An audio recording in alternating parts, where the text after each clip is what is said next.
So, have all these deaths that have occurred in Manchester's canals all down to one serial killer?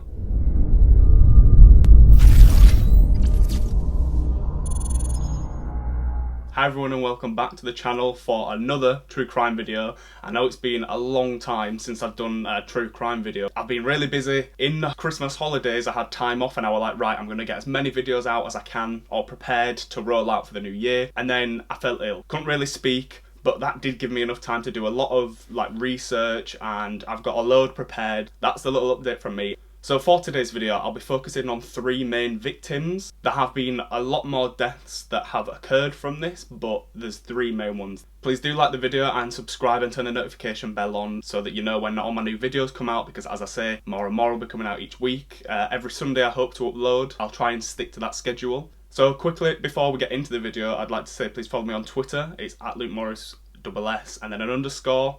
I'll leave the link down below. So I'd just like to say that I mean no disrespect at all to any of the families or people involved in this case. I'm basically gathering together evidence, putting it into a story, putting my own views on things. So today's video comes from the theory and mystery of a serial killer that is operating Manchester's Canal waterways in the UK and is pushing young males into the water. Since 2008, 80 young men have been found drowned in the canal at all times of the year. The first death we are going to be looking at is 21-year-old Nathan Tomlinson. He was the youngest out of three brothers that all lived at home in Manchester with his mum Tina.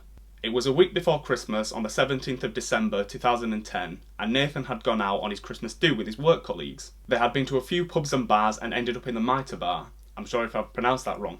The last contact Nathan had with his mother Tina was a text message conversation. She messaged him saying, "Stay safe and don't get too drunk," and he replied with, "No, don't worry, I'm pacing myself, I'm on the shandy." Nathan then left the bar at 10:30 PM telling a work colleague that he was actually leaving now. The next morning Tina woke up and Nathan was nowhere to be seen. She tried calling his phone but it just constantly go to answer phone and wouldn't ring. So she then decided to call Nathan's friends to see if he'd gone and crashed at their house. But none of his close friends heard anything from Nathan at all.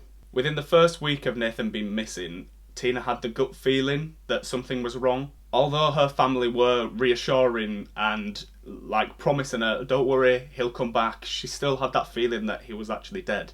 At the time of Nathan's disappearance, police released CCTV footage of a man who they thought to be Nathan. Rather than walk straight home, it seemed he took a different route and went in the opposite direction to where he lived. From the CCTV, when it's pieced together, it shows that Nathan has walked 2 miles in 22 minutes, and then showing that the last portion of the journey was along the canal.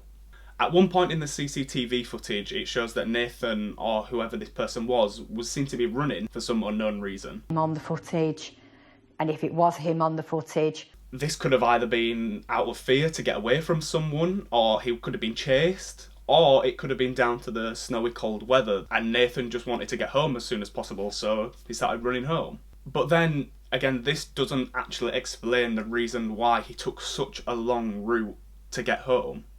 Tina speculates whether or not it actually was Nathan in the CCTV and saying if he was going in the wrong direction or he thought he was lost, he should have rang, and she says that he would have rang if it was Nathan. To get more of an idea of the route, an examiner actually walked the distance that Nathan did. When looking at the CCTV, he followed the same route and timed it. This actually took him 41 minutes and 47 seconds to do the same distance that Nathan had apparently covered in 22 minutes. I've stopped the clock here and it's showing us it's 41 and 47 seconds. According to the CCTV and the times on that, it took 22 minutes. This could be down to the running that Nathan did, like the person who examined it walked, but if he ran, he may have been able to get there quicker, but we can see that it was only a short time that the person on the CCTV was seen running. Even still walking halfway and then running the rest, it's still such a big time difference. Nathan at the start when leaving the bar was able to be identified and you could see what he was wearing from that CCTV, and then this is what led police to match up the CCTV from around the city with who they thought was Nathan. because it looked like he was in the same clothes. But that still doesn't prove that it was actually Nathan. It just kind of shows that someone was wearing a similar thing, walking around alone at that time, which does, in a sense, make you think, yeah, it must be Nathan then. Nathan was 1 out of 11 people to have died in the canals in that year. Investigators aren't able to say if he was a victim or it was an accident. When Nathan was found 2 months after he was initially reported missing, when he was found there was no wallet or passport or his mobile phone. On him he still had a packet of cigarettes and his keys, which leads his mother Tina to believe that he was mugged before he drowned. This has led Tina and other people to become a bit suspicious due to the fact that he was found with none of his main belongings when the body was first discovered. Taking this into account, there has been reports of a lot of robberies that has happened in Manchester by the canals, and one incident where a gang of people had pushed a man into the canal after robbing him, but these were luckily captured and they were arrested. This man luckily didn't pass away and was able to get out. If this was down to a serial killer, and it was a serial killer that was killing all these young males, which the speculation around this all suggests, this is a way of hiding the evidence. If the people who are involved are in the water long enough, this is down to water washing away any contact traces from being pushed, so it'd be more difficult to find any DNA that's on the person because the water's just washed it away. This also includes blood contamination and fibres being lost as well. Speculations come from a lot more frequent deaths occurring in the canals, and some of the deaths seem to link together with each other. There have been 85 people who have passed away in the Manchester waterways during the last 6 years. In 28 of the cases, there's been no clear explanation as to what exactly happened to them. This statistic has also fueled a serial killer being on the loose, because there's no explanation for it. I mean, I know it could be an accident, but then again, what's to say that it's not? Another male, David Plunkett, who was 21 years old when he was found dead in the Manchester Ship Canal, with the end conclusion of him actually accidentally falling into the river. But like Nathan's parents, David's parents also had some unanswered questions and speculations around what exactly happened to David that night. David was actually 1 month off finishing his 4-year degree and was awarded his degree posthumously. David was an only child who lived with his parents. David's dad, Michael, says that his last words to him were, "See you in the morning, Dad." It was the 17th of April 2004 when David set off to go meet his friend. At 1:20 in the morning, David's parents' phone rang and it was his friend Michael. This was who David went out with, who went to meet originally. And Michael was trying to get in touch with David because they must have split up and lost each other. He explains this to David's mum, and David's mum just says, "Right, I'll try and ring him, I'll give him a call." It took David's mum 3 times to be able to get through to David's phone for him to finally answer. But when it actually came to him, or the phone being answered, there was no speaking, it was just silence. His mum describes it as she heard breathing as if him or someone else. During the call, she stays on the phone and she makes sure that she's listening in, and she's also saying, "David, can you hear me? Are you drunk? Are you safe? Are you still in Manchester? Where are you? What are you doing?" All these questions, but still with no reply. 7 to 8 minutes into the phone call, David's mum explains that she heard screaming, and it wasn't just one scream, it was multiple ghastly screams, she explains.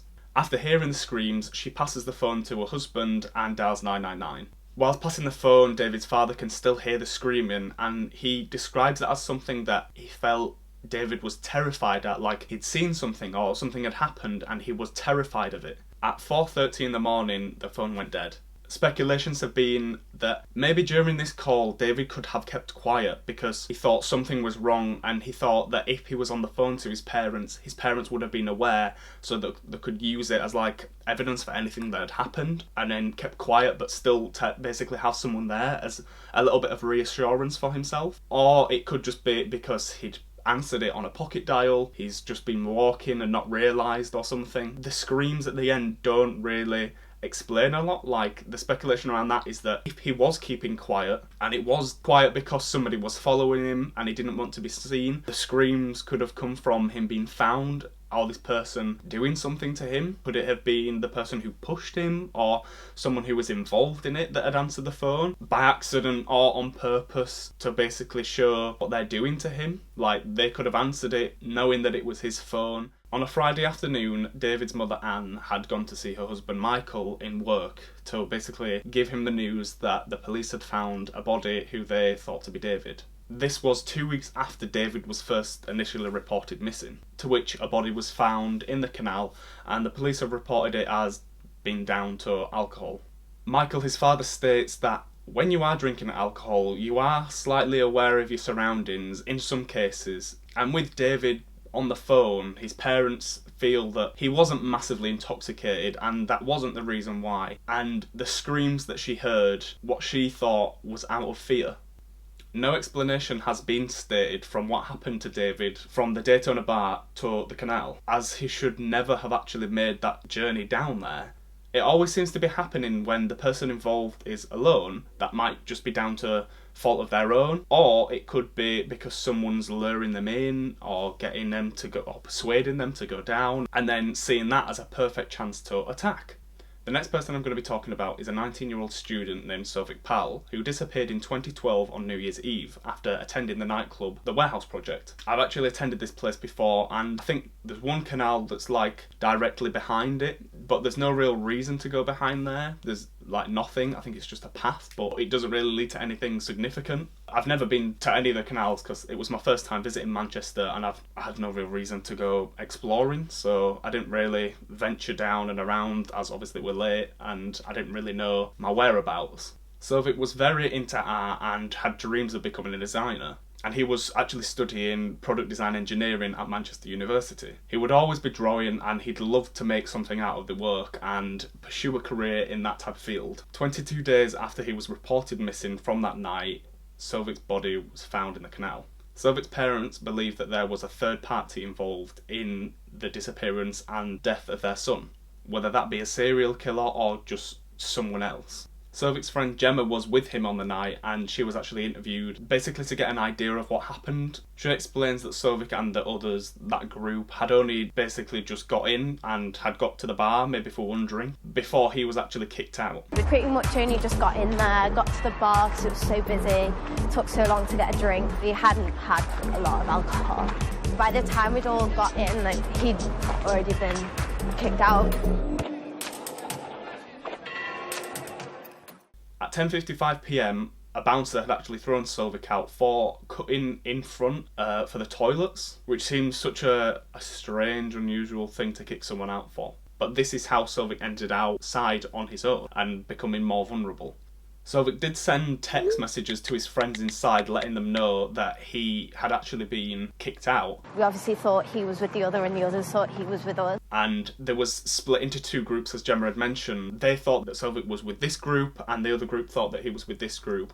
So there was no real way of knowing he was still inside. And due to the text messages, the service in that place is awful. That's kind of the reason why it was a lot more difficult to message them, to let his friends know, even though he did message and say that he had been kicked out. And I think one of the messages said that he would try and get back in, and the friends didn't actually receive the text messages until that morning when they woke back up. CCTV footage shows that when he was pushed out and kicked out by the bouncer, a man approached him and was with him and speaking to him. Suffolk walks away with another person. There are definitely two people walking away.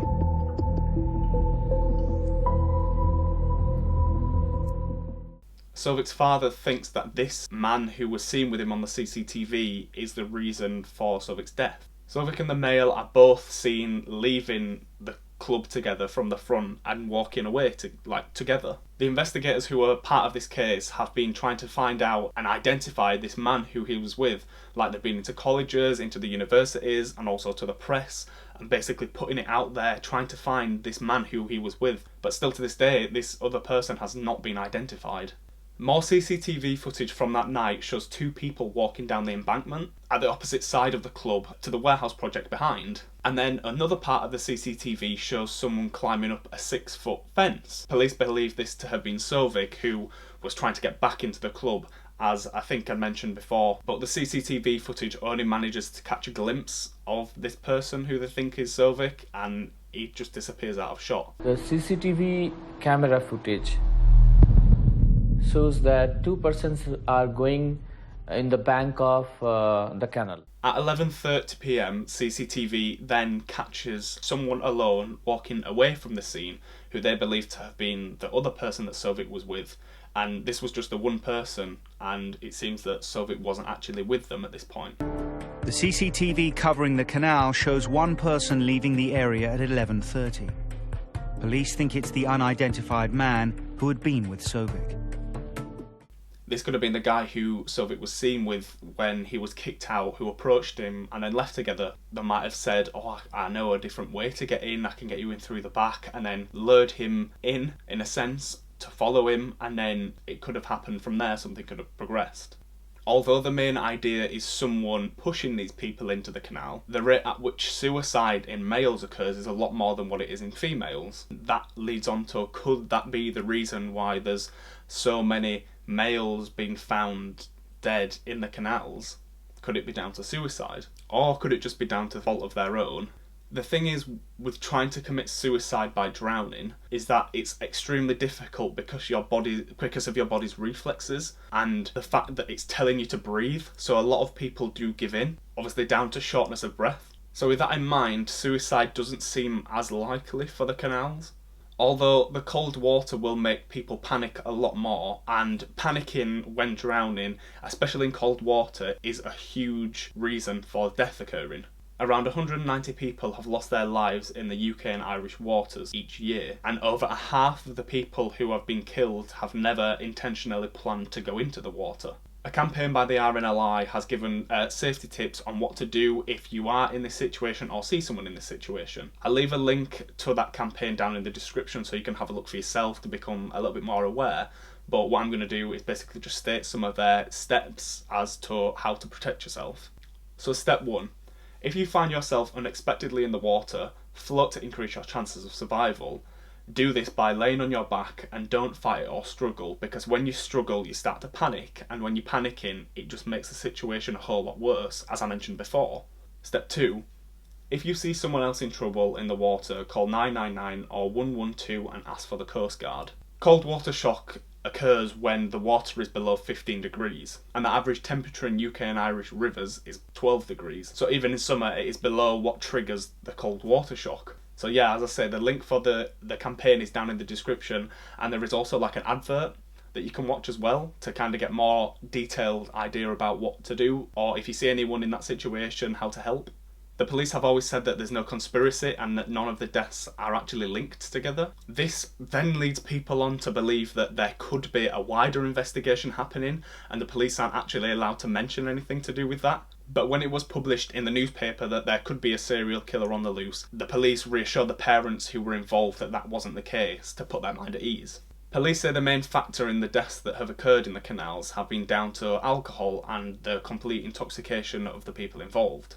Again, with drowning, it's all about reactions. So if somebody was intoxicated, your reactions are low and they will be slower. And especially if this could occur if you're on your way out to town and you've been drinking before and you are walking, people will be slightly intoxicated then. But then in the early hours of the morning, if people have been drinking before going out and then all the way till the morning, how vulnerable could they have been? For someone who is fit, healthy and not intoxicated, falling into the water and drowning rapidly, meaning going underneath the surface of the water, can kill someone really quickly. This also applies to catching hypothermia, so like because of the temperatures of the water being so cold, you could catch hypothermia and this could be the cause of death. In the case with David that I'd mentioned earlier, this being under the influence of alcohol accusations doesn't entirely explain the screams. Yes, I get that people will presume the screams are from falling in, and that could have been the reason why he was screaming. But surely if he had the phone on him and he was screaming, the call would have ended straight away when he went into the water, or the screams would have been muffled, but at no point does it say that the screams were muffled. But even after the screams, his mother and father were able to stay on the phone before the call was eventually cut. When you are drunk and you are waiting for a taxi or calling a taxi, you usually tend to stand at the front where everyone is. You don't necessarily tend to walk down into dark, like deserted places to go call them. And when David was obviously waiting for his taxi to pick him up, there was no real reason for him to go down the road that he did, which leads to the canal. The question is, what led David to go down there? Was it someone that was persuading him or forcing him to go down there? Or was it, like I just said, about the curiosity? The CCTV around that area was actually checked to see if there was anything that could explain why he went down there, but because of the really bad weather and the quality of the CCTV, nothing actually came from it, and it was too, visibly unclear. David was found with marks on his body, and his father claims that these were non-self-inflicting, and pathologists that were examining the body have come to the conclusion that it was just from falling down the side of the banking of the canal that he acquired these injuries. Although it was claimed that he was walking down the canal and then when he was on the phone to his mother, he fell into the canal due to the screams, but that doesn't actually explain why his phone and his glasses were both left at the side of the canal and these did not enter the water with him. So with that in mind, it seems like there was place there, because if you are walking and you are on the phone, like what David's mother says, like if it was in his pocket, if he did accidentally pocket dial it or something along the lines of that, the phone would have gone in the water with him. It wouldn't just be placed on the side along with his glasses, unless that then leads others to believe that it could have been a suicide attempt, and that was the reason why, maybe. Because during suicide attempts, say like if people do jump and commit suicide, a lot of the cases have come back, especially with people that jump off buildings and bridges. They say that they instantly regret it as soon as they take the jump.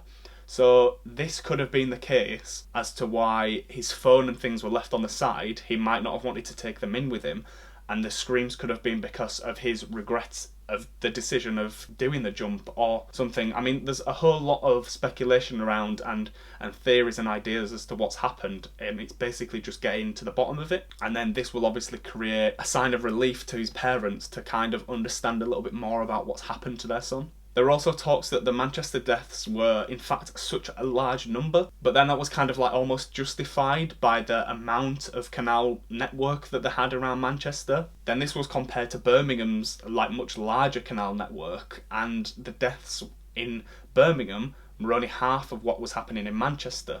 So again, that kind of puts the idea into your head as what's actually going on in the Manchester canals.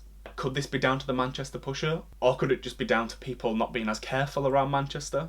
The police have said that when they find a body, they will examine the body and the scene and then come to the conclusion as to what's happened, and then will decide if they found anything suspicious or not. If they do not find anything suspicious about the death, there will be no further investigation, and that's what they've kind of done around a lot of the deaths that have occurred around Manchester's canals. But wouldn't what the examiners said about the fact that DNA is lost and a lot of evidence around a body that could be used to identify someone else being washed away by the water, wouldn't that then therefore lead them to investigate further and do a little bit more research, because in some cases it could look a bit suspicious? Maybe then they could uncover a lot more information that they may not have realised. To say there's no foul play or anything suspicious is quite misleading, and it kind of puts the parents in a different position of how they feel about it, if that makes sense. If you're unsure, or if you know that something may have happened to your son or daughter or whoever it may be, but there's still questions that haven't been answered or got to the bottom of that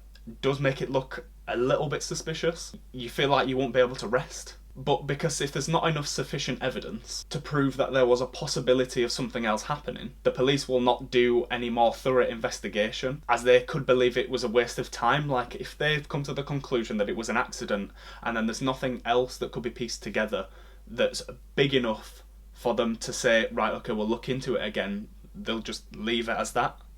I feel like the main questions that need to be answered about these three cases, and also other cases as well, is the first one that we spoke about, Nathan's death, who was shown to have walked a large distance, whether that be him or not, before he was found in the river. It showed him walking such a long distance in the opposite direction. Like, why was he going in the opposite direction, and why was he running on the CCTV? But then again, it may have been someone else that they'd seen running, it may have been him that they'd seen running, or he could have gone into the river a lot earlier on the route that they thought that he took, and this other person was just someone else, or it could have been someone responsible for his death. He could have been mugged by that person. The second one, David's case, where he was ejected from a nightclub and wandered down to the canal with no real reasoning or explanation for why he went down there. Then the screams that was heard by his mother on the phone, and the no talking, and then also the glasses and the phone that's been left on the side and on the banking of the canal. Like, why was they placed there? And then the phone call could be a huge piece of evidence that could lead to something, but again, this still remains unknown. And then Sovik's case, how, where and why did he go into the water? What was the reason behind it? And it can't be ruled as an accident until there's no evidence found to prove that an accident actually happened. And the CCTV that was shown, was this actually him? Who was this other person that he was with that's not been identified even till this day? Could he have had some involvement in it? So that brings us to the end of this video. I hope you did find it useful and informative, that it brought a bit more information to these deaths around the Manchester canals. Because before doing a lot of research into this, I wasn't aware that there was this speculation of a serial killer that was going around. Again, this is just a theory. Like, this is a non-biased video. Like, I'm not for it and I'm not against it. Like, it's something that's unknown, it's not been solved yet, but it's kind of a bit more insight to make more people aware, and more research could be done surrounding this. But yeah, thanks for watching the video, and hopefully this is out by Sunday, fingers crossed. And yeah, don't forget to follow my Twitter, and please like the video because it does really help, and subscribe and turn the notification bell on to receive updates for when I do upload videos, but also Twitter will help with that as well. So yeah, thanks for watching.